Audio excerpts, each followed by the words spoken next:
There we go. All right, we will call this to order. Typically, so going forward, our secretary will do the roll, but since we don't have a secretary yet, we'll be electing those votes. I will do it. Joan Ballinger is excused tonight. Mike, you're here. I don't see Megan yet. Joanne's here. Alex, Yanni, Destiny, I don't see. Bill, and is it Bill or Will? Either way. Either one? Okay, you're here. I'm gonna call worse than either. Jason is here, Lucienne, T, I don't see, and I don't see online. Joan is here, Jennifer is here, and do you prefer Jen or Jennifer? All the above, all right. Amber's here, I don't see Karen. Daisy is here, Brandy is not here, and Lucienne is online. Paul is here and Nathan is here. Fantastic. We do have a quorum. First, I am going to send this around. This is the listing of our board of directors. Could you please take a look to make sure all of your information is correct? And if it is, just give me a check. And then if it's not, if you could write the correction on there, I would appreciate that. So I'll start with you, Ms. Julian. All right, next on the agenda, we have elections. So we will be electing our executive committee tonight, which is a one-year term, president, vice president, secretary, and treasurer, and then 3 additional executive committee members. After we elect those officers, we'll also be electing our at-large positions, which is Nathan. So do I have any nominations for president? Our former president is Paul Spady. It's me.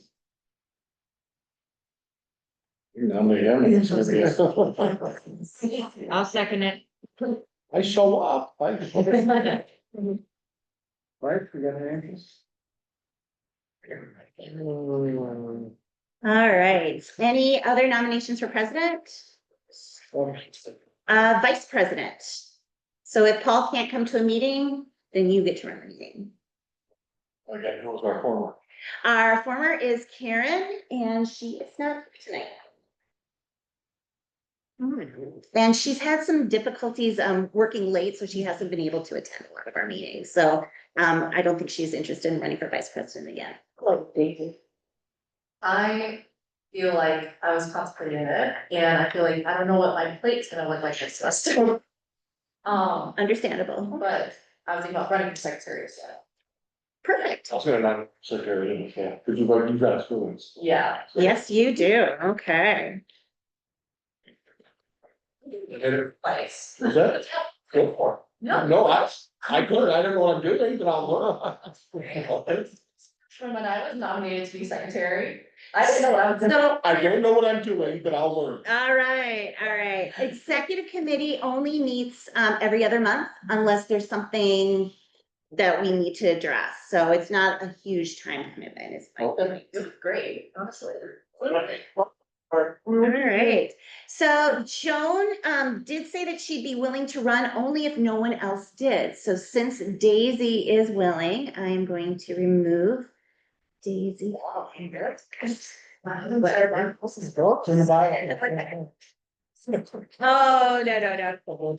Anyone else want to run for secretary? Okay. Now Joanne did say that she was interested in running for treasurer. Does anyone else want to run for treasurer? Raise your hands at that. I think we're stuck with it, Joe. That's okay. Executive committee members. Now, these are not officer, but you still attend the executive committee and you serve also as personnel committee. So if there's something that goes on with staff, you would make judgment on what happens there. Also, the executive committee in general, officers and non-officer members help me create the work plan going forward every year. It'd be great if some new people would be interested. And okay, Amber, perfect. Yeah. Okay. I would suggest Joan Ballinger, just because of her experience. Okay, and then Mike is also interested. I will coach myself. Okay, so we're gonna have an election here, folks. Sorry, Jennifer, I was looking up how to spell your name. Give your best elevator pitch. 1 minute, go. I just. And, okay, And Yanni. and Yanni, sorry, Yanni. I almost forgot you. We need 3, right? We need 3. So these are the names of the folks who are interested in running. I do have ballots. So, and Joanne, would you be willing to count the ballots because Joanne is a member of the League of Women Voters, so she is always helpful when it comes to elections. So I'm very transparent. yes, yes. So if you would choose 3 of Amber, Jennifer, Mike, Joan, or Yanni. Let me see if I can raise that up a little bit. So can you all see that or? Here we go. Is that a little better? Yes. Okay, perfect. So these are the folks who are running for executive committee, choose 3. And if you need a pen, let me know. I do have extra pen. Wait, there's 3 of the 5? Choose 3 of these 5. And then, oops, sorry. Wait. You go. I didn't know how many contested elections we would have, so I brought a bunch of bags. I think we'll help because I'm not really sure. Yeah. Okay. Don't know anything about it, you know. Oh, So, why don't we do this? Why don't, Mike, why don't you start, and let folks know why you're interested in running for the executive committee? Okay. So, as I said, I've been in the neighborhood just 3.5 years, but I've been on the council here for 3 years. And, haven't been on the executive board at all in this time, but I feel like I've gotten to know a little bit about what, we do here. And have, helped with some of the programs and had some issues that I brought before the board. I serve on currently 3 other boards of directors, so I have experience with what's, required or expected. So I just think that it's time for me to get more involved if others agree. Amber, why don't you go next? sure. So like I said, I'm a lifelong East Sider. Matter of fact, it was my nickname at work, East Side. Anyways. I think it's more, now that I see what I see at work, I know that we need to really give our community a boost. And like I said, when I saw the purple line on here, I was very excited to be here tonight, so. I want to make sure that the east side stays the east side. But in the same breath, evolve going forward. Got a lot of history to keep where it belongs. Next, let's go with Jennifer. Let's see, how about I just tell you a little bit about myself then? Yeah. I was recently involved very significantly in the Restore the Vote movement. I got to speak at the governor's bill signing, and I've been a champion for the clean slate bill. I've done a lot of close work with our elected officials. I'm a big social justice advocate. I feel like everybody needs a voice in our community. It's basically why I'm really here. And I think that I can give a fresh perspective, and I'm not afraid to challenge things or make my voice heard in situations that are uncomfortable. So, All right, Joan is unfortunately not here tonight, so that means. Yanni, would you like to say a few words? Sure, I, take, East Side Matters quite personally, obviously we all live there. I started with, transportation committee, St. Paul, planning commissioner as well, for the city, and taking items like the BCA wanting to put a fence around their building, those type of issues and uplifting those. I think rather seriously, and the weed and I don't think that having it dictated from outside does benefit, so. And actually, I mean, I could remove the name, I mean, you guys. Well, stop it. Yeah, exactly. All right, well, do you feel like you've got a little bit of a understanding of who the folks are? Yes. Okay, excellent. Please, hand Joanne, oh, she's got a basket ready. Got a basket. Is this regular school? No. You're not good. It's not all that.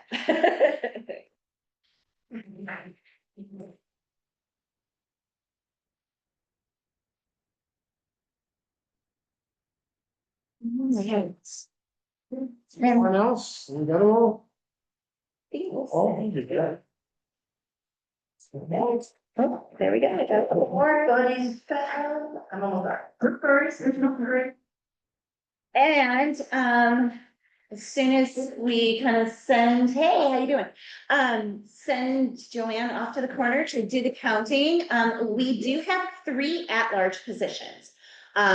So we have Nathan here who is interested in running as one of the at-large positions. He has been on our board in the past. And if, someone would be willing to nominate him to that at-large position, and we can take that from there. And then also please let your neighbors know if anyone is interested in running to the board, for the board. They are more than welcome to, come to the next board meeting and we can elect them to this board. But does anyone have any nominations for you?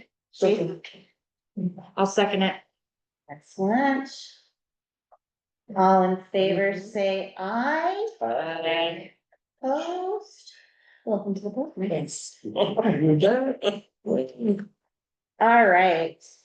And next on the agenda, we have Council President Rebecca Noecker, who is online.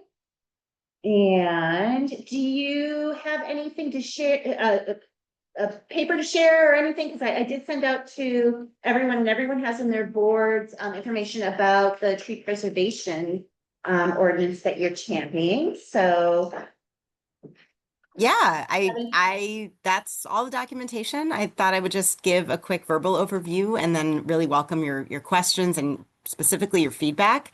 And first of all, just thank you. Thank you for giving me some time on your agenda tonight, and thank you for doing the work that you do. I started my public life on my district council, the Westside Community Organization Board, and I know that it is not always the most glorious job, and people don't say thank you all the time. And you probably have other things you could be doing with your Wednesday evenings, but you're here. So just thank you for doing that work.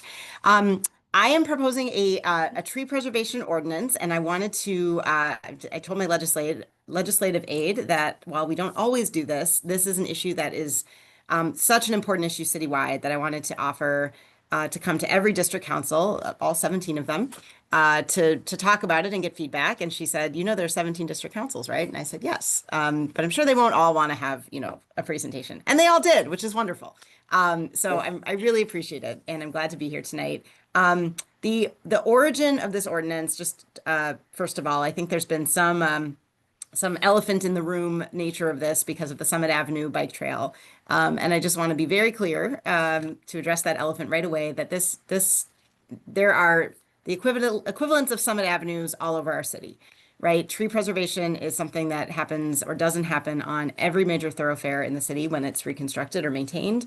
And the actual origin story of this was when I was walking on Wabasha Avenue by City Hall after we reconstructed that street, and saw that there were trees missing all along one of the blocks of the street, and called our public works director and said, Sean, when are the trees coming back between 4th and 5th on Wabasha? And he said, they're not. There wasn't room for them in the design, etc. And that was when I started looking into what kind of policies we have to protect trees in the city and looking at what other cities have and found that we really are, we're behind in terms of our policies that protect trees. And so I put together an ordinance and introduced it actually in February of this year that basically said trees have to be prioritized when we're doing construction. They have to be either preserved in place, they have to be replanted in place if they can't be kept during construction, or they have to be planted somewhere else citywide, so that we preserve our urban tree canopy. That was the crux of the ordinance. And when we had a public hearing on this in February, we heard some very helpful feedback. But the most important feedback we heard was slow down. Don't do this so quickly. The details matter. This is really important to so many people. Take more time to get more input. And I thought to myself, I'm someone who really likes to get things done. And I'd like to pass this next week, but you know what? Our city has been around since 1849 with no tree preservation ordinance. We can probably wait a few more months to do this right. And so we took a step back. We brought together a tree preservation ordinance public input group, or PIG, as we lovingly call it, because we love our pigs in St. Paul, right? And that group met over the course of the summer and fall and produced the final work product that I believe is the one that Lisa was mentioning, was emailed out to you in your packets. And that gave us some high-level guidance for how to write this ordinance and what should be included in it. And I'm just going to walk you through a few of the sections of that now. Again, you have it in front of you. I'm not going to read it to you, but just a few things that I think are worth noting. And this group was made up of people, I will say, from across the ideological spectrum, more pro-development, more pro-conservation, arborists, invasive species experts, folks from the St. Paul Parks Conservancy, folks from the Summit Avenue SOS group. So we really had a broad range of folks represented on this, and it was open to anybody who wanted to join. And here are some of the key recommendations. So first, in terms of scope and applicability, the group recommended that the ordinance be really clear about where it applies. We're probably going to be limited to applying it to city-owned right-of-way, so streets, sidewalks, bike trails, etc. But we hope that county roads and state roads that are within St. Paul will look to the ordinance for guidance as they do now with things like our sidewalk widths and things like that. So we may not be able to direct them, but we hope that they will be influenced by what this ordinance when it exists. The group wanted us to be very specific and avoid vague words like reasonable or feasible, and really wanted us to have binding, clear language so that everyone knows what the expectations are. In terms of tree data, what we know about our trees now, the group wanted the city to update its 2010 canopy study, which is now out of date. So just sort of getting a baseline of how many trees we have now. And they also recommended a new category of locally significant trees. There's such a thing as a heritage tree, and that's something a lot of other ordinances include. So sort of a really big, noticeable tree that everyone would consider an important tree to preserve. But this group pointed out that there are smaller trees that are really important in neighborhoods. That might not be something that, you look at it and go, wow. But in your neighborhood, that one tree that's just beautiful in the fall, or that just really has a history locally, and having a designation for locally significant trees. One of the clearest takeaways from the group's work is that tree preservation plans need to come earlier. So before the design is finalized, not afterwards. And there has to be real enforcement during construction. So if we say that trees have to be protected during construction, that means on-site oversight, audits, and liquidated damages for contractors if they're not actually following the provisions of the ordinance. The group also talked about long-term care. So it's one thing to plant a tree. It's another thing to keep that tree alive, right? And we've actually, as I've been talking to district councils, that's maybe the number one theme I've heard is great about protecting and preserving trees and planting trees, but what about watering them? What are the expectations for community members to do that? What does the city do? How do we keep those trees alive? So that was something the group talked about a lot as well. And then equity was a big concern too. So tree canopy is very much an equity issue. Cooling, the urban heat island, we know, is not evenly distributed across the city. It tends to be in areas of concentrated poverty, like so many other negative indicators, all kind of clustered in those neighborhoods. And so when we do have to replant trees, the group really recommended thinking about that from an equity standpoint, not just replanting in the vicinity of where the road is happening, but maybe thinking about planting in an area where we don't have as many trees. And then another big topic of discussion was balancing tree preservation with accessibility and obviously following ADA guidelines, which are really a minimum, not an ideal.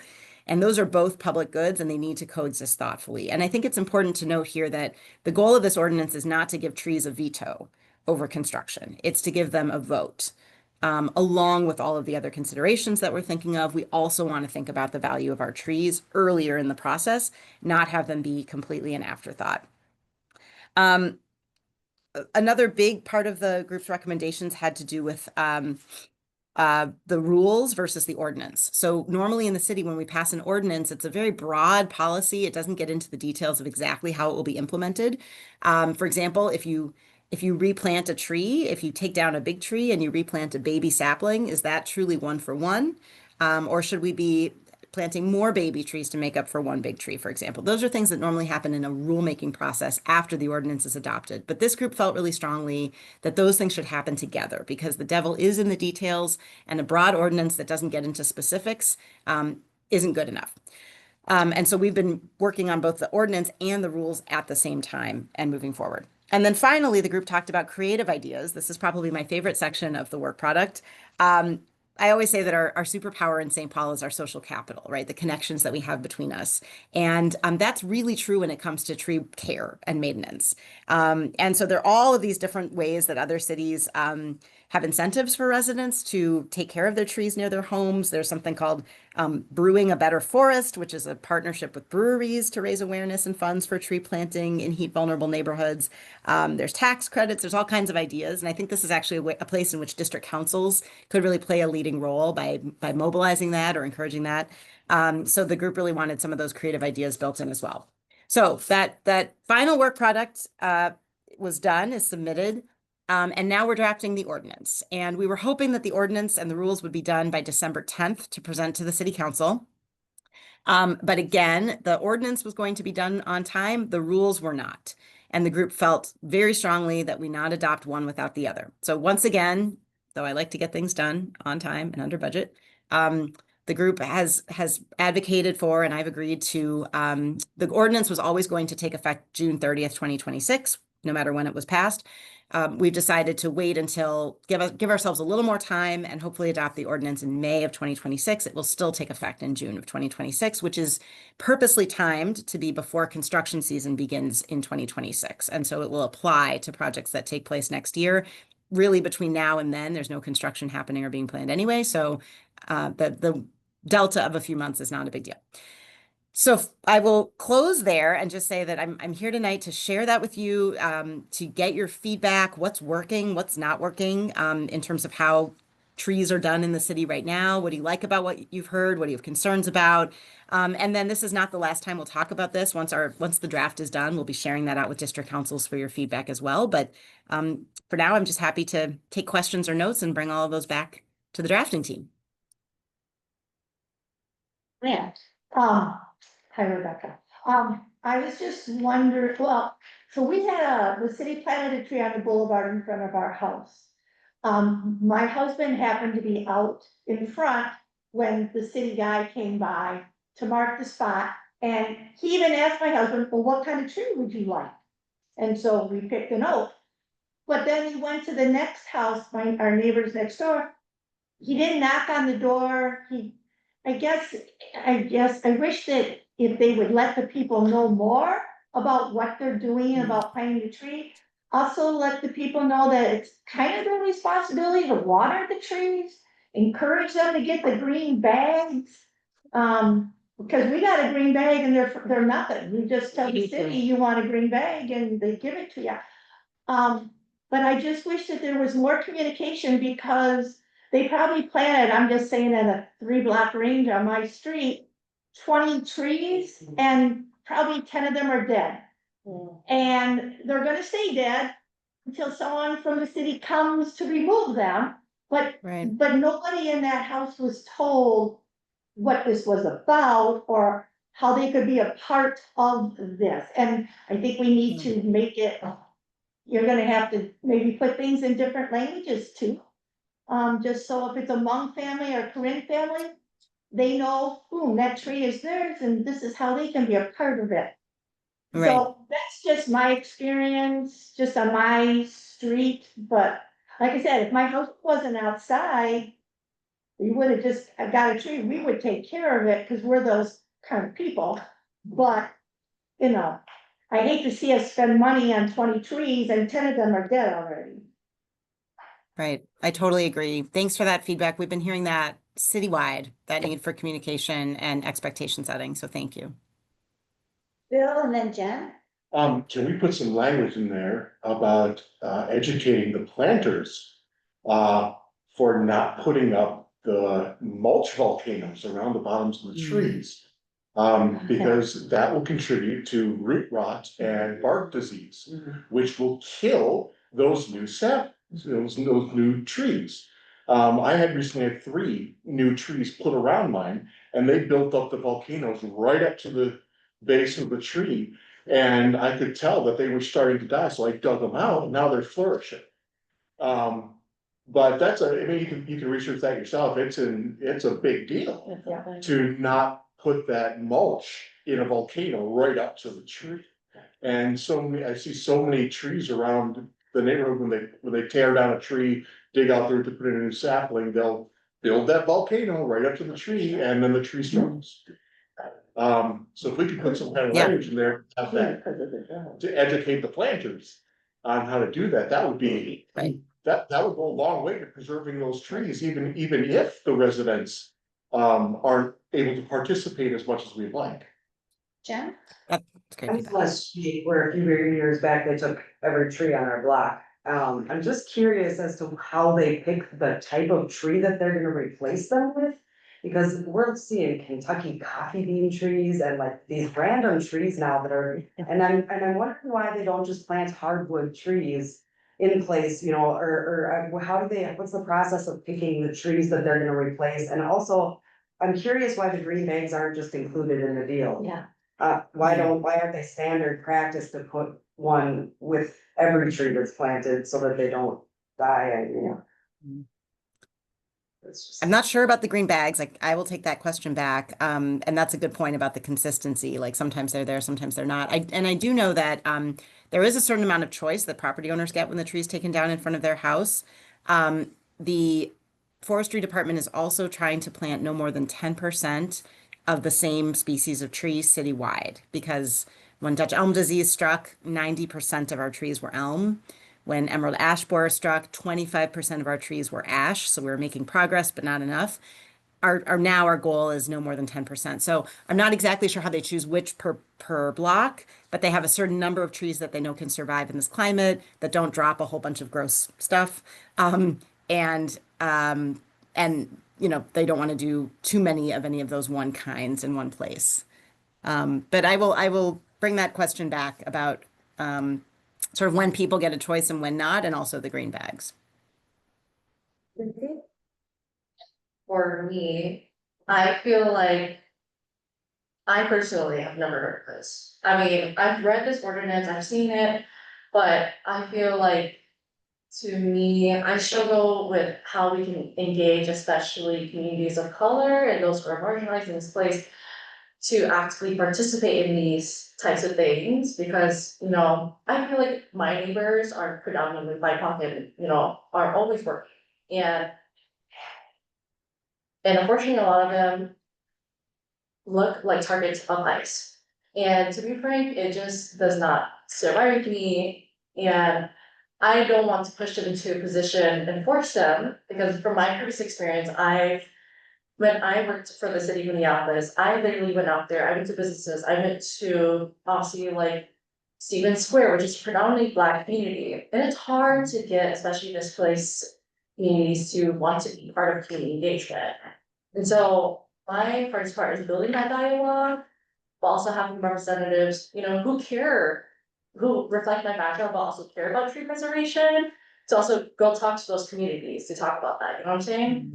And so hopefully, Council President Noecker, throughout your process, you'll develop that kind of like community where those from my background, those from the Black community, really care about like tree preservation, and can even go out there to all the districts to talk about it to their own communities, because I think it's a lot more effective when one of yourself is able to reflect it in their own values. And so that's my Yeah. biggest concern. Yeah. Thank you. So- Mike and then Nathan? Okay. I have no objections. In fact, I would support everything that I read that was in the work product. But like some of the others here, it's what's not in here that concerns me. And for me, in my neighborhood, what's not in here that I didn't see is the city not caring for, not managing, neglecting wooded areas on city property, such as over here at Johnson and Phelan, at Magnolia and Mechanic, in the Etna Woods area, just east of the Bento Trail, and on the east side of the Duluth Case Recreation Area. These are forested wooded areas that are owned by the city, and the city doesn't manage it, doesn't pick up the trash, doesn't keep people from living there. When they don't have other places to live. So it's not that in some cases that we don't have enough trees, it's that we have too many. Some places that aren't cared for. Nathan? Hey, my question is about like, after they complete a project, what is it doesn't really, I don't know if it talks about this, but what is the warranty? And, is it like a year and we're done and we'll see you later? Or because oftentimes it seems like trees are dying, and whether or not it's the neglect of the resident or neglect of the city or the contractor, it would be great to understand or see something about talking about, warranty on the trees and how long do they need to provide for them and take care of them. Yeah, thank you. And that is actually something that specifically was called out in the work group product. They talked about, usually the warranty is 1 year. But they talked about the need for maintenance and tracking beyond the typical 1 year warranty, just because that doesn't seem like it's often enough. And the amount of time, that's where the ordinance and the rules will spell that out. But thank you for that question. Any other, yeah. No, thank you for this work. This 2010 plan did need to be updated. It would have been nice to have seen a little more influence on the pig group throughout the rest of the metro. Including us in the far east over here. And then like with the brewing better for us. We need a brewery. Yes. That is an excellent point. Barry said, yeah. And then I agree with Joanne, Bill and Nathan. The contractor term, that 1 year is too short. Especially when we're talking about trees that are, what is our outlook?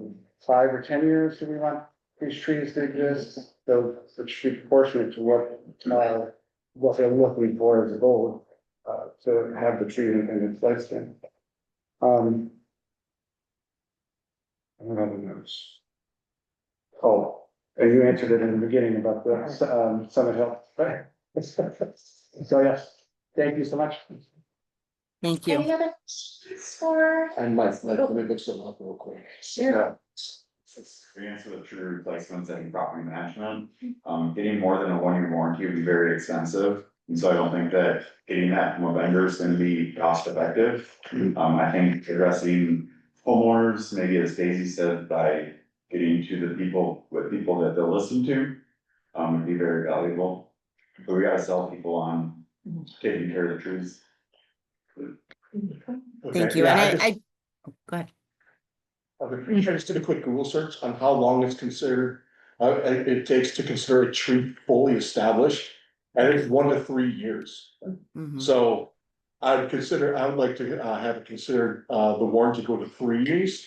Because if it can take that long for a tree to be established and healthy and self-sustaining, At the very least, we should be caring for it that long. Mhm. Yeah, thank you all so much. I'm not sure, Lisa, if that's the end of the questions. But just to close briefly, I really appreciate this feedback. I've taken notes. This is the perfect time. We're not engaging after it's done. We're engaging while we're in the middle of it. So thank you. I do want to note to the second to last comment that was made that there is a price tag that will be associated with this. If we are going to be doing more tree planting rather than just removal, if we're going to be asking for longer warranties, things like that, there will be a cost. And obviously it's very important to me that we not create an unfunded mandate. So that's also a conversation that we'll need to have as a community about, we value these, that does mean we have to pay, and how much are we willing to pay. But for now, I just want to say thank you for your time. We will follow up again once the draft is done, and feel free to reach out to my office anytime if you think of something after tonight. Thank you, Rebecca. Thank you. Thank you very much. Thank you. Bye, everyone. Bye. All right, next on the agenda, we have an update on FKA Purple Line. And we have Stephen Smith, we have Liz Jones online, and Craig, is that right? So I don't know who wants to start. And I can start, Okay. but. What's Liz, or you also come through. Sure, she should be able to share. So Liz, whenever you're ready. Yep, I can pull it up online. Okay, perfect.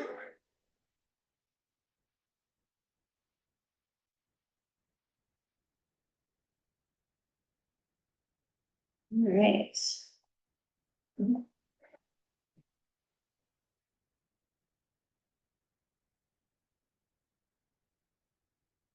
That big enough for?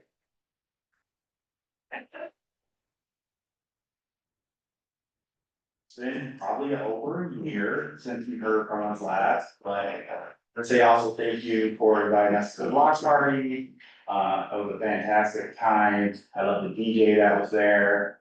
I'm an eighties baby, and when I heard Houston come on, I was almost got me to the dance. So it was a great time. And it was one of our ways to really start providing updates to the community, and we're here today to provide an update to you all. And that's something that we're doing at a lot of the district councils right now, is trying to provide an update because we've been silent for so long, right? So I have some topics that we're gonna cover. You can go to the next slide, Liz. And so, again, if you're having us here, I'm gonna go over, project overview. We're gonna kind of split this up. Greg's gonna cover some things. And then public outreach is something that Liz is gonna cover, and then happy to answer some questions. There's one slide. No more. Thank you. So, we're here to talk about, like Lisa was alluding to, that, the project formerly known as Purple Line.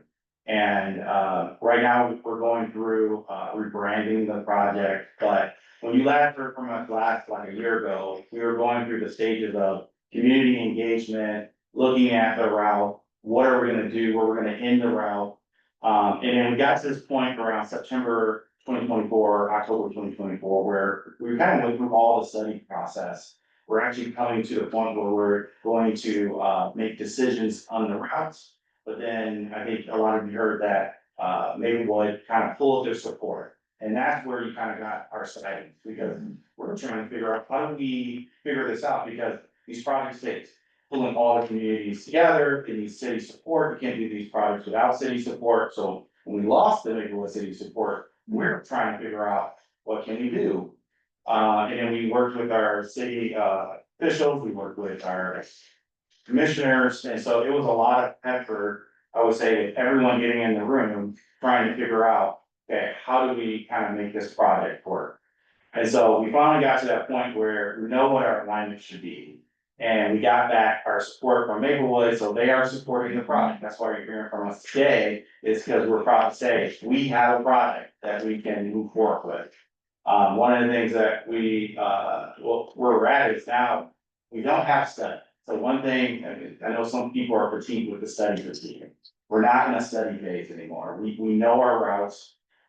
We took all the community feedbacks that we gathered through all that time, we were looking at the route. And we made decisions working with our city partners, taking into account the feedback that we received from the community. And so we have a 10-mile route that goes from Union Depot to Maplewood Mall. So we'll end at Maplewood Mall. With 22 stations. And so it's consistent with the stations you saw before in this area too as well. So all the stations are very consistent with each other. Craig is gonna go through more detail related to what it looks like along the route. But we did end up making changes in the Maplewood segment because of their concerns, and we're trying to address flexible design. And so in Maplewood, and he and Craig will cover it, we're not doing dedicated lanes in Maplewood, we're doing dedicated lanes in St. Paul. And so the major difference here in this route that you saw previously a year ago is really the Maplewood segment, right? Where we're still doing BRT stations, so they would still be one cohesive route, but with less with dedicated lanes in Maplewood, but still full BRT stations for consistency across the route. So those are really the major changes, and Craig will end up covering a lot of that too as well. And go to the next slide. And I will cover just features of a BRT station. I think you are all familiar with the GO Line stations, if you've ever been to one. And really, the character of the GO Line station is something that we're gonna carry over to the new project. And so, I just wanted to make sure that everyone's familiar with like off-board fare collection, the height of the curb, the kind of the aesthetics that it looks like in terms of the station, the pylons, to be able to tell you when the bus is coming, all those things, the heat too as well that's provided at the shelter, all those things will be consistent with this project.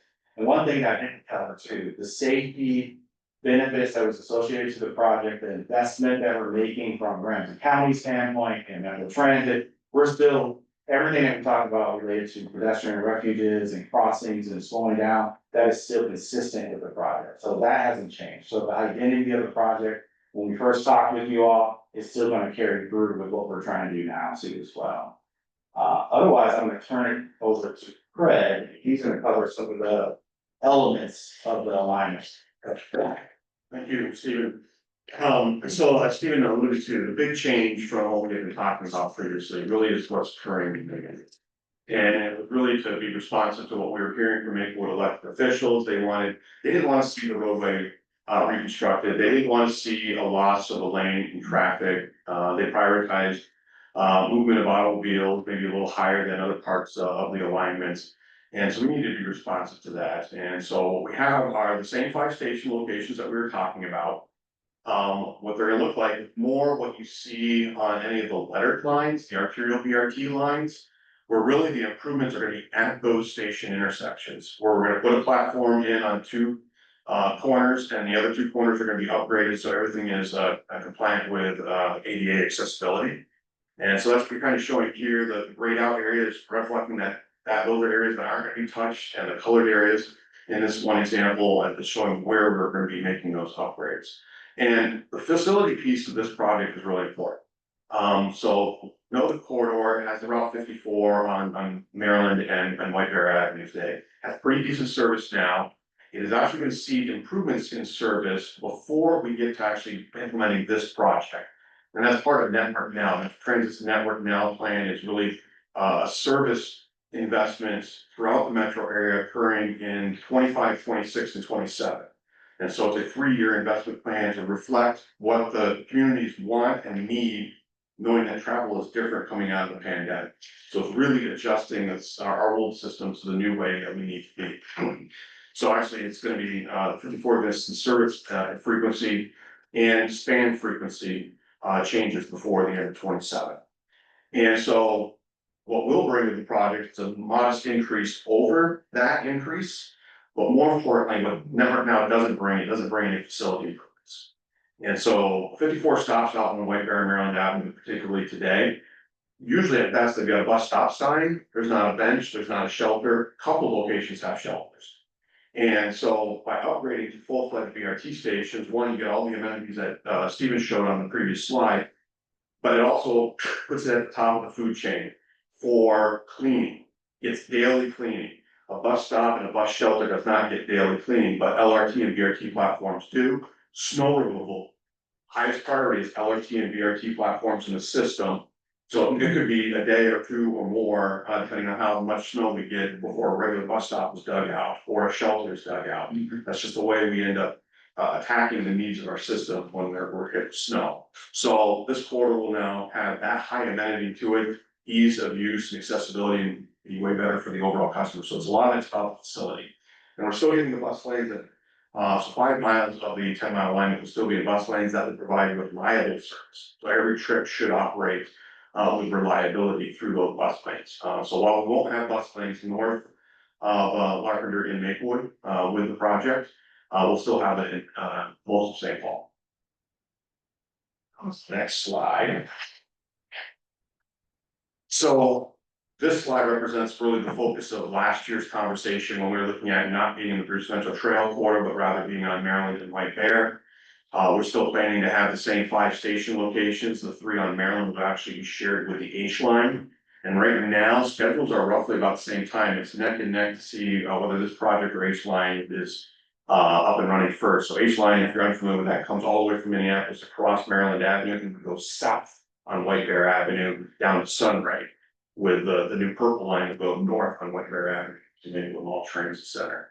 And so in this area, it's gonna be side running bus lanes on both Maryland and White Bear Avenue, full roadway reconstruction on Maryland and White Bear Avenue between Johnson Parkway and White Bear Avenue on Maryland, and then from Maryland up to Larpenteur on White Bear Avenue. So brand new sidewalks, brand new boulevard, brand new everything, essentially from back to sidewalk will be replaced, utilities under the ground, all of that. And as an example, on the next slide, this is just, I think this is at Clarence. So you can see the existing, what it looks like out there today, and then what we're proposing now with the project over on the right-hand side. So you see that red paint bus lane that'll be used for buses and for right turning vehicles that are making right-hand turns at intersections or into and out of residential and commercial driveways. Those will be the only vehicles in that red paint lane. And you can see the safety piece that was mentioned by Stephen over on that right-hand side, putting medians down a lot of the stretch to allow for safer crossings that are out there today. Next slide. So now I'm moving south of Maryland. South of Maryland is at 30% level of design. North of Maryland is at 1% level of design. We stopped design south of Maryland when we started doing the study work about 2 years ago. Arcade Street Station is one of those locations that is represented here on this slide. There's been a lot of conversation about it, a lot of interest by the Payne family community. This is the location and the best we can do to get it as close as we can to Arcade intersection. It's a couple 100 feet away. The next slide actually shows a better rendering of what we're talking about. There's been a lot of talk about down in the gully. Well, it is a gully today. If you're familiar with the area, it drops from Nye down to Phelan. Pretty steep slope. This represents one possibility.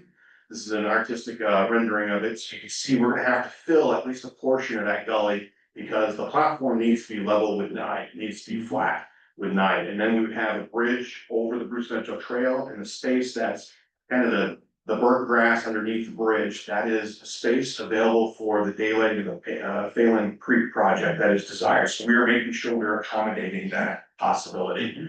And then you'll see on the top upper right-hand corner, we're bringing the Bruce Central Trail up to Arcade or up to 9 right alongside where the busway would be, making that a direct connection up to Arcade versus the loop it has to make today. This could look differently. We want to work with the Payne family community. We could fill in more of the gully, particularly the space between where the BRT station is and the Arcade Street is, create some sort of community space in there. It's all publicly owned. It's either owned by the city or it's owned by the county. So a lot of opportunity there. On the next slide. The other piece is the Johnson Parkway Bridge is staying in the project. That was always conceived of as far back as 2017, I think, or even earlier than that. We did look at grade options and engaged with the community last summer. We thought we had some good at-grade options to consider. We got a lot of great feedback from the community and the city as well. Nobody really liked any of those at-grade options better than the bridge. And so the bridge is gonna stay in.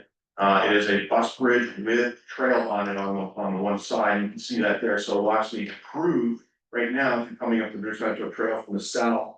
You hit Johnson Parkway, have to meander up Johnson Parkway and then connect north of Maryland to the rest of the Bridge Metro Trail corridor. This will carry the trail across the bridge on a new trail alongside the busway that's in pink there, all the way up to Maryland. And then there's discussion of bringing the trail section down that is further to the north of Maryland, down to Maryland on the north side of Maryland. So you'd be able to shoot completely all the way up to Maplewood and beyond if you want, through this improvement here.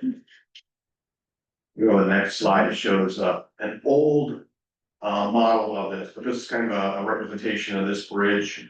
I believe this is similar if you've been on it. I think it's the Etna Bridge on Gold Line. If you're traveling over that bridge, this is probably the same scale of bridge. With that, that's questions for me. I'll turn it over to Liz to talk a little bit about outreach we've been doing and a lot more outreach we're going to do.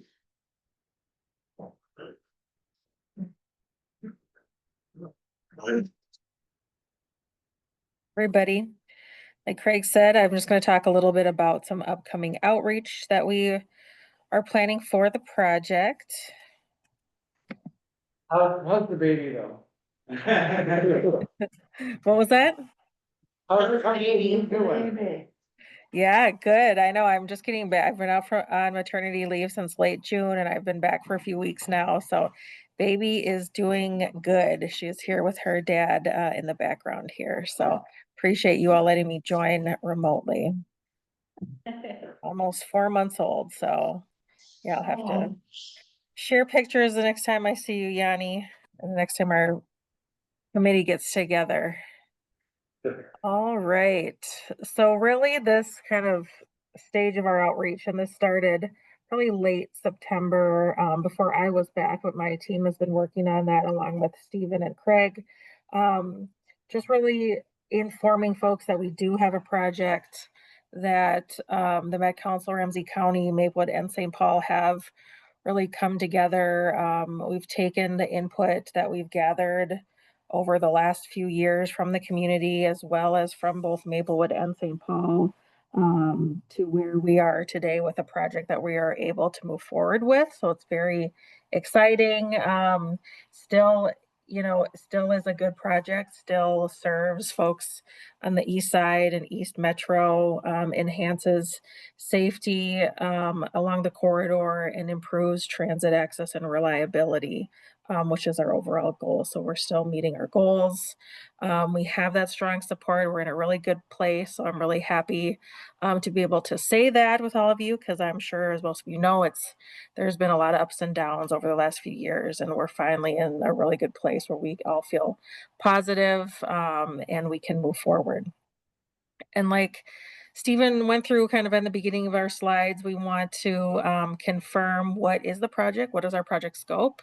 And so just sharing that, we're a 10-mile route. We're from Union Depot in St. Paul to the Maplewood Mall Transit Center in Maplewood. We'll have those 22 stations. Some of those will be shared with the Gold Line.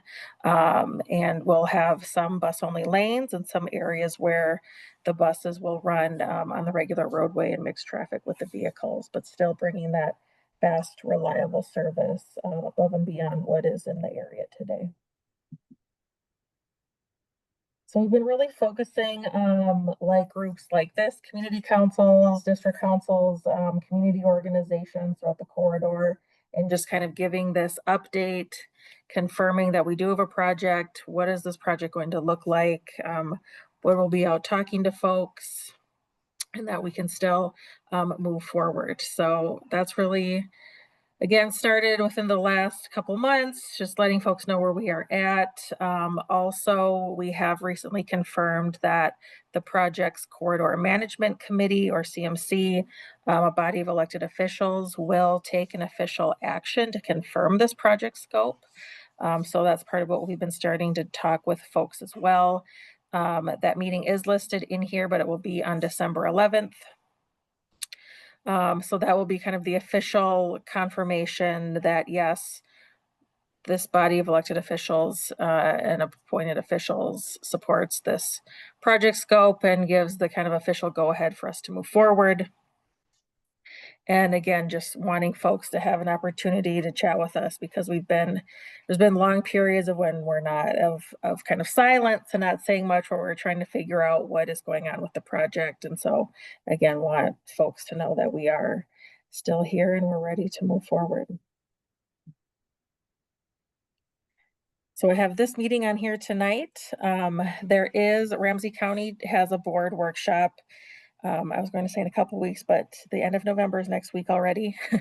Where they, from the county standpoint, will talk about basically the project scope and confirm some of the funding, as they are the primary local funding partner moving forward.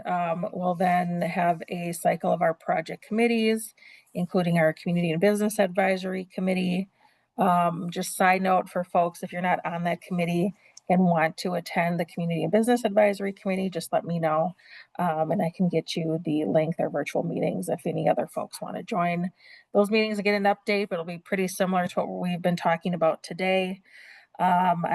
Again, that corridor management committee, where they will, the elected officials will confirm the project scope.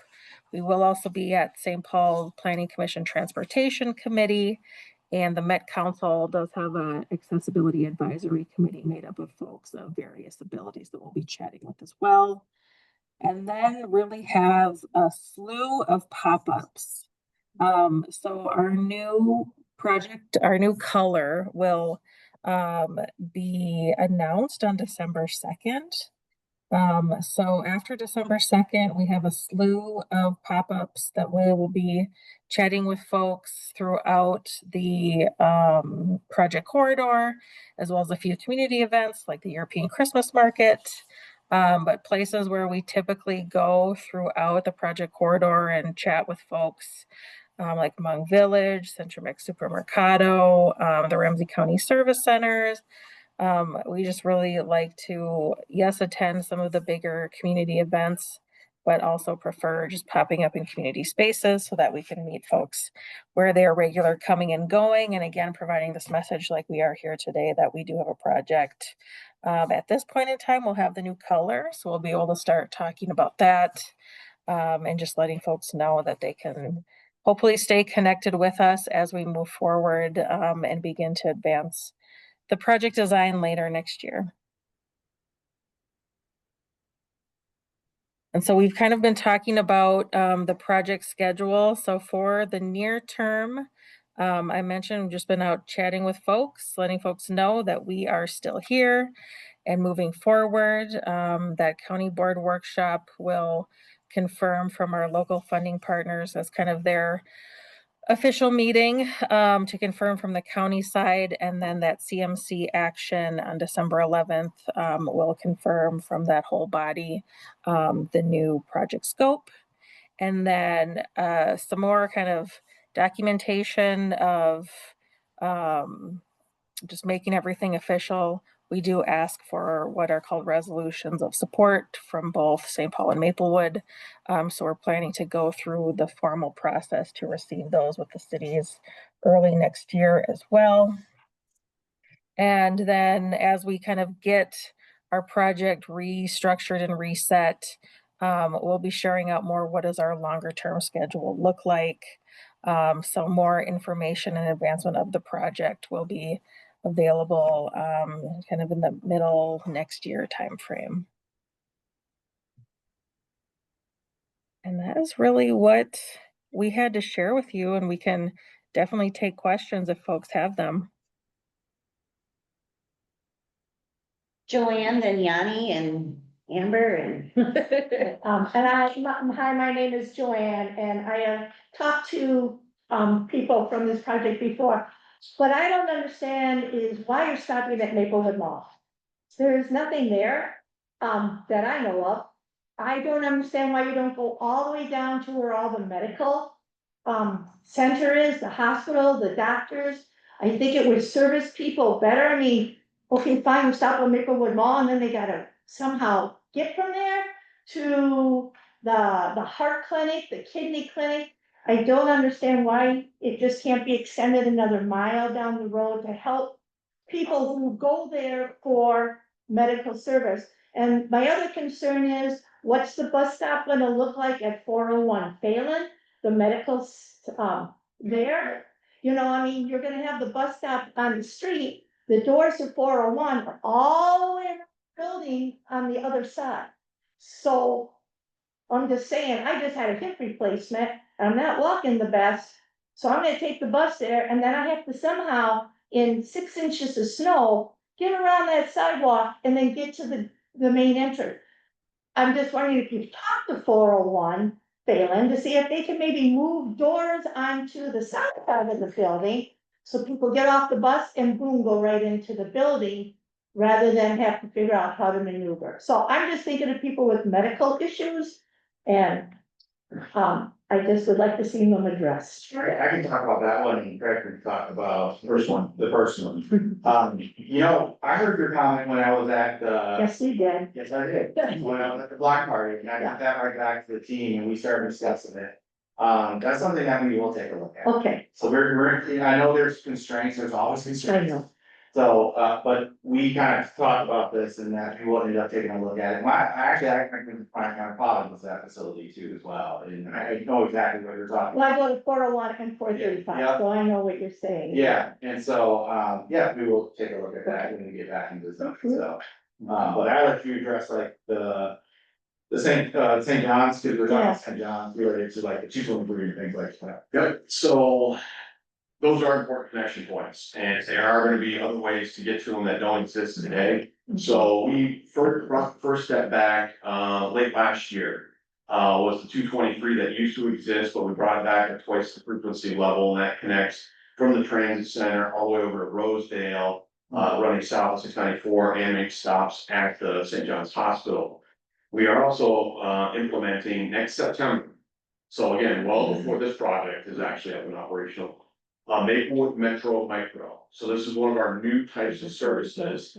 And so this really provides you that door to door. So depending on which facility you're going to as part of that medical campus, you can get right there. With a small vehicle operation. We'll have 5 vehicles in operation, and that will be implemented in September of next year. That will connect from the existing services that connect at Maplewood Mall Transit Center, and it will connect with their Century College, and will likely make it all the way up to Guidance Heights City Center.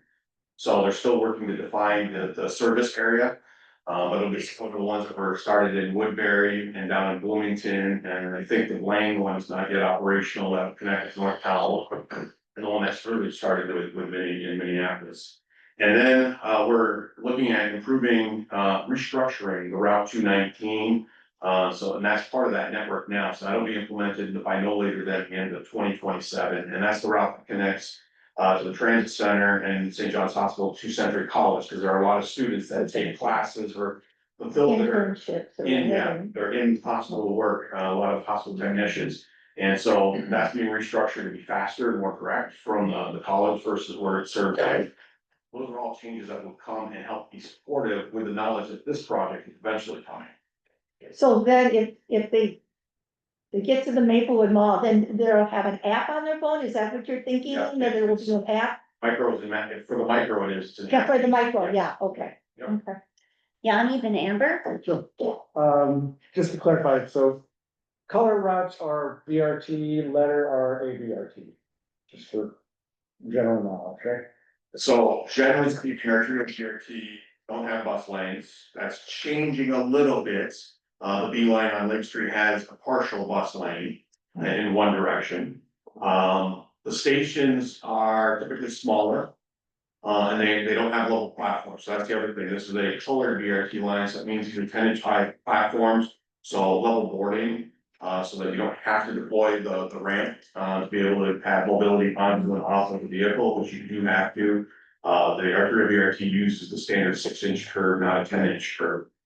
So there's some nuance, but the service all is the same, so anything that's part of the metro system, whether it's colored BRT line, a letter BRT line, or an LRT line, is going to have the same level of frequency. in the long term. So we're moving toward having 10-minute service on all of the lines that are part of the metro system. And a lot of times the letter line replace the existing route. Yes, that's it. This is a new route. Amber? Oh, I two other parts. What percentage of design are we at?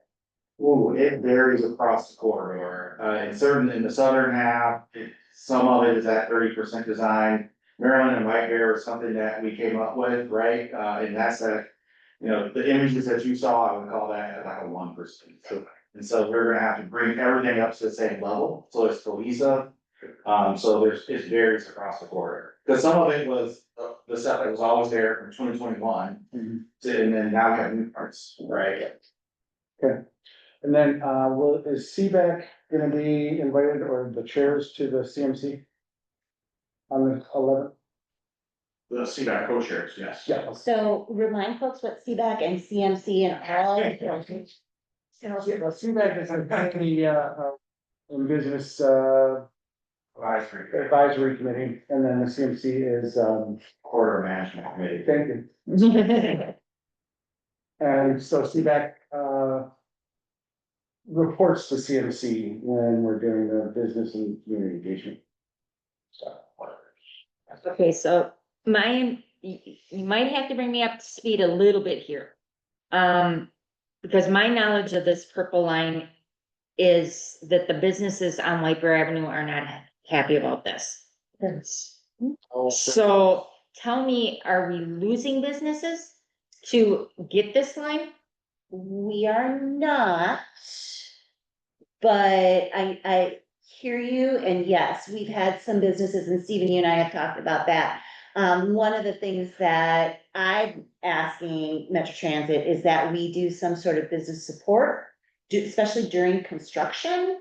So that we don't have a situation that Arcade, for those of you who are familiar with their construction issues, they are losing businesses, and we Right. don't want that. And, we've made that pretty clear that we want to support the businesses along White Bear Avenue, both directions. Exactly. And to make sure that we don't lose businesses. Okay, and then how does, like I said, bring me up to speed, the taxes and the values, who absorbs this? The cost of do you want to address how that works? Well, the county's paying for the project, and so there's nothing, that will be directly assessed by the county to, the residents. Now what I can't speak to is like the side projects that sometimes will pop up and occur, like if the city's looking to do things along or, let's say tangential to the project, sometimes they will do sidewalk fence or other areas along the route. They may say, okay, this area is being improved, so we want to also improve, or if there's utilities that may want to also be improved. Sometimes that is what you're seeing, not necessarily the project itself. So like you take something like the old line, for example, that was paid for by the counties with grant money. And so there was nothing assessed to the residents based on goal line related to the project. So it's gonna be important for us to make sure that we're having those conversations with Councilmember Yang, Councilmember Johnson, and Planning and Economic Development, so that we are aware of those additional things that they may be working on, so that, we can be aware of additional costs. That are coming out of the city. Right, but where I'm coming from is the people that I've talked to on White Bear Avenue are under the understanding that their taxes are gonna go up 4 times. They're under the understanding that's what I'm saying is it didn't sound like there was good communication to them, so to speak. And somebody bringing up the gold line, I've heard that those people over there, their property taxes went quite a bit up once that went in. And I don't know, from working at the police department, it just looks like how to get Well, first off, let's just say everybody's property taxes is going up. Well, no, absolutely. So. Let's control this project. I think what you're highlighting is the need for better engagement with our business community.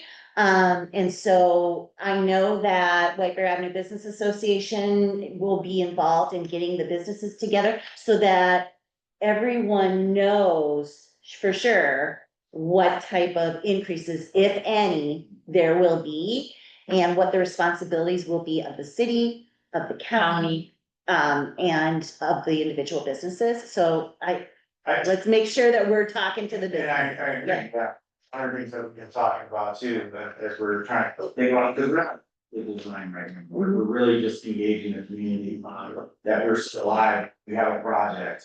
But some of the things that we are talking about is how do we engage businesses differently and residents differently and continuously, and be interactive.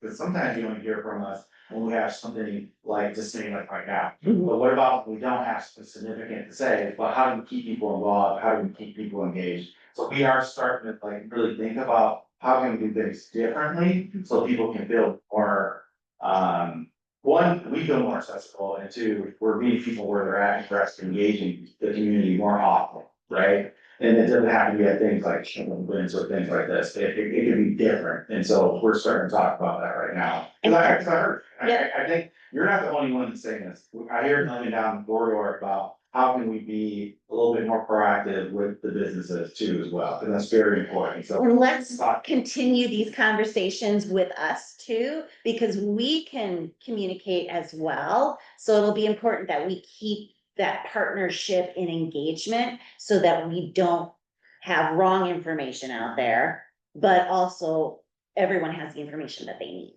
And plus, everyone reminds me of Arcane, I hear it. Oh, yeah. Arcane. And I already sang you that song. He was meant that. So Jen and then Yanni again, Yeah. and then Nathan. Just coming into this, so I don't know much of it, but can you just give me a short version of why? Why have we need people to Gordon Mall? Like, what's the reasoning behind the line? Do you? That's all. So we have a lot of new folks who haven't been engaged before on Purple Line, and so we need to bring some of those up to speed, and that's a great question. Can you give some background on why the Purple Line and why the geography that it's kind of? I can say, so a lot of the system that you see now, that's part of the metro system, the BRT and LRT system was conceived of. First in the '70s, and then really started to take off in probably the '90s, including this particular corridor. So this corridor started being looked at in about 1998. And it originally was looked at from Union Depot to Hinkley through Rush City as a commuter rail line, hence its first name was the Rush Line until 2021 when it changed to the Purple Line. But it had been looked at in LRT and Forest Lake, BRT. It was trying to figure out what the right mode of transit was and what corridor should be in. White Bear Avenue, which is where we have now landed on, was looked at back in 2014, but at that time, the proposal was to remove all the home businesses on one side of the street or the other in order to put bus lanes in, and that was not acceptable to the community, obviously. So there's been a lot of history with this project, but it's always been looked at as an investment in the northwest corridor, basically connecting downtown St. Paul up through the northwest, east area, to connect that through. So it's supposed to be White Bear Lake. It's always intended to go through St. Paul's east side and up through Maplewood and eventually further through. And adding more high frequency transit to the East Metro has always been a goal of the county, and it's always been a major investment and commitment to the East Metro. All they service both directions, essentially, that's what the metro system's intended to do. So you can live without a car, and access all the metro area, over time. So and we opened 3 bus rapid transit lines this year, we have 1 opening next year, but then we have at least 1 line, if not 2 openings, when we're coming south. And Yanni, I want you to hold your, because we haven't heard from Bill or Nathan yet, so. I have a very minor question. The pop-up at Hmong Village, is that, I assume that's at the one on Phelan and Johnson Parkway, not the one on Como? This one, they. David? How much is it gonna cost? So it's, we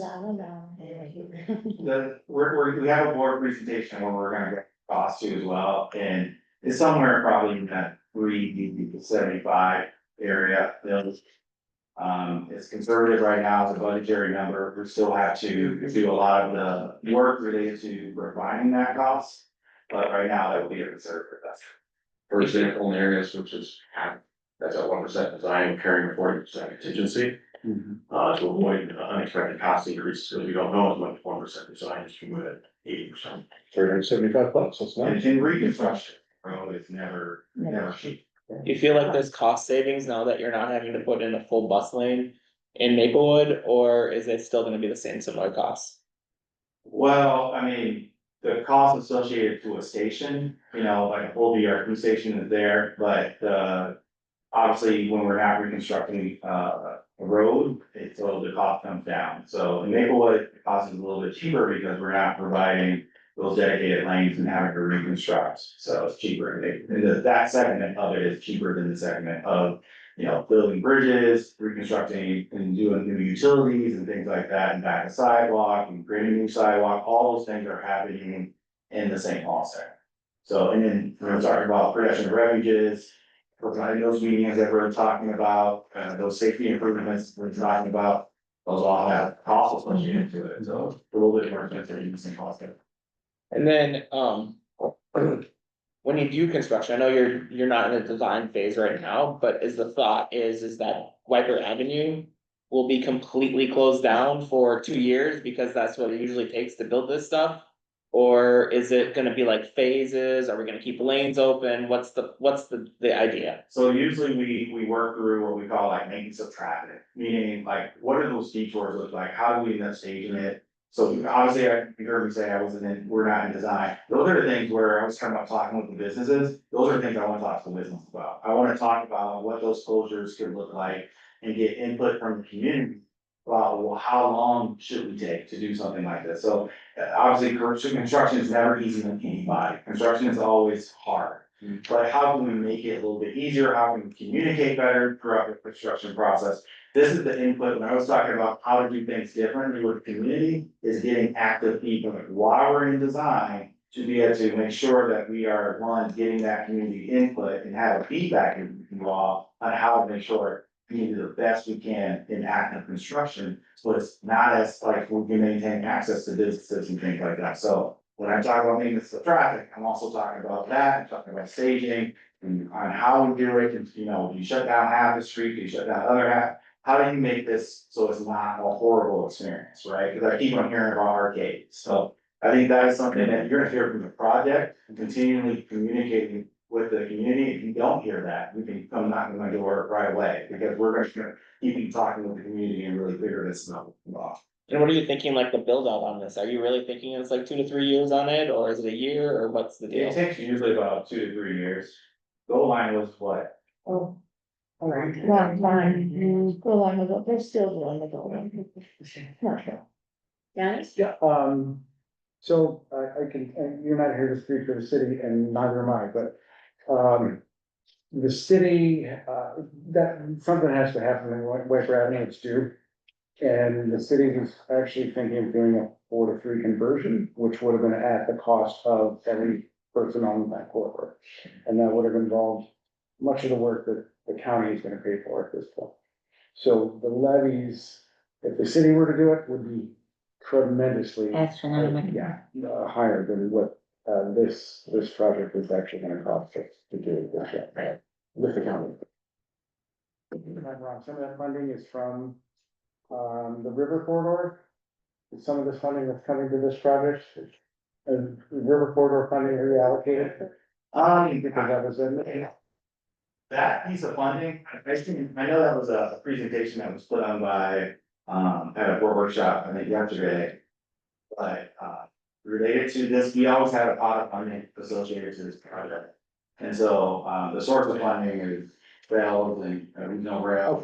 And so, I can't really speak to exactly if any of that is coming from Riverview, so is that? Yeah, sure, we're not using federal funds. Yeah. Any longer. Yeah. And we always had a pot of source of funding associated to the project, because it was going to White River Lake at one point in time, so. Not a new tax, so this is rail authority money and, it's the transportation sales tax that was put in place in 2017 when what was known as the County's Transit Improvement Board, which was by county metro area entity that had been levying an asset sales tax to pay for these transit projects, and then they dissolved in 2017. Each of the counties then implemented their own asset sales tax, so they could have more individual control as an individual county versus a 5-county consortium to be able to allocate the funds to projects that they wanted. And so it gave a little bit more control to Ramsey County to do Ramsey County projects. And so this money that's coming in for purposes of transportation, so it's not something that can be used for non-transportation purposes. And we're running a little bit over in time. I hope that's okay with everyone. I will ask, again, let's protect our businesses on Maryland and White Bear. But also, can we get a copy of the slides to send out to either Liz or Stephen or Craig?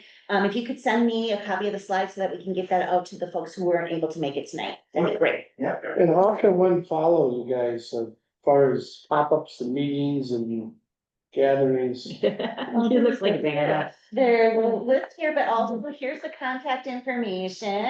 Yes, Yep. stuff we. Yep. And- And then also on the Metro Transit website under Nothing purple, new. I was gonna say under.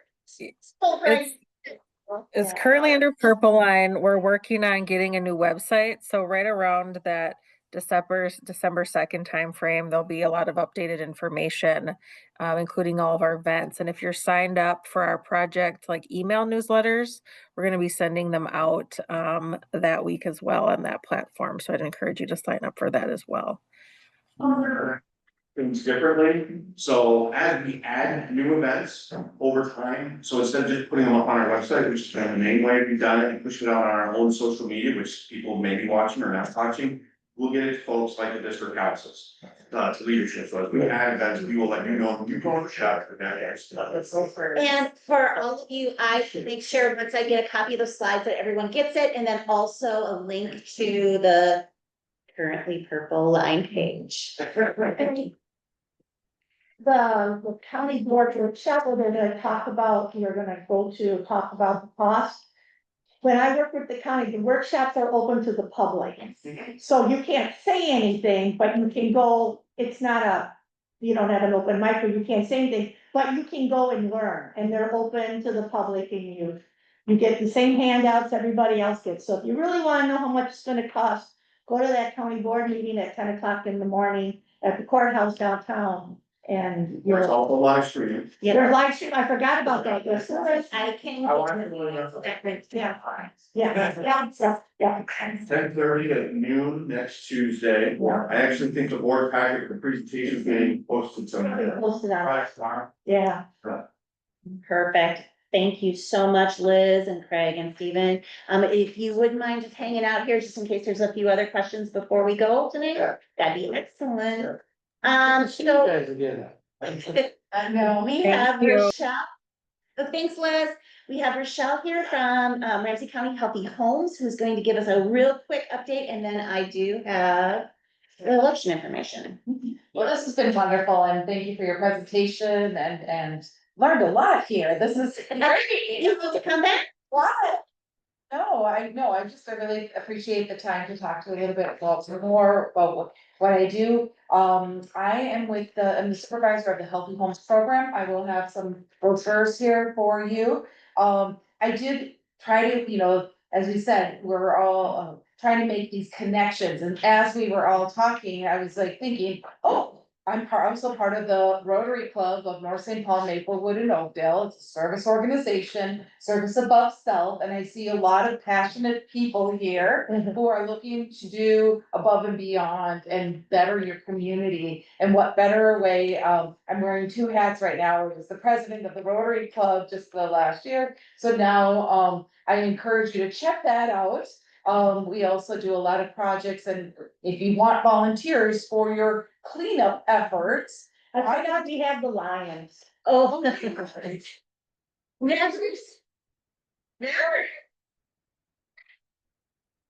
they have their goals and everything. We also do international as well as local and everything. So, hey, the more the merrier, but I also just encourage you to connect with Rotary clubs to help with those service projects, but also learn on how you can also become and do other events and service projects to improve your community as well. The other thing is, I'm also a member of the Women League of Voters. Yeah. So I got- and I see other things about like Ramsey County, we do so much, ambassadors, right, recycling ambassadors. So how would you like to connect with, you know, the Ramsey County ambassadors, if you also would like a tour of the new environmental center? I did a tour for all of the Women League of Voters and all Rotary Club members. So you guys can also inquire about getting a tour, or maybe even having an event there, or having one of your meetings there. I encourage you to check that out as well, because it really has, it's wonderful. It's really a beautiful, yeah, we had a huge open house event, all of that. But the real reason why I'm here is to explain to you a little bit about what we program, the services that we have for healthy homes. So when you think of your home, right, you think about all the projects you have to do, and how does it make it you healthy? How do you maintain a healthy home, right? Specifically, I want to talk about three main healthy home topics. My background is in public health, so I always think about like, how does our health, how does our home environment influence our health, right? So we talk about lead poisoning prevention in a lot of older homes around these areas, right? What does lead-based paint look like? I brought some visual aids. Anytime you have a home that was built before 1978, that's your homework assignment for today, and you have a lot of chipping and peeling paint, sort of looks like alligator skin, right? That is a sign of lead-based paint. And we have services, we have some programs, we have free, home visits for anyone, it doesn't income doesn't matter. And the home has to be built before 1970, yes, go ahead and pass that around. And so we also have, a grant program for low-income families that we can actually replace the old windows with brand new windows. So the first one is for everyone, home has to be built before 1978. But if you're over income, obviously you don't qualify for the lead remediation program to replace the windows. But we can do a lot of education, at least point you out in the right direction.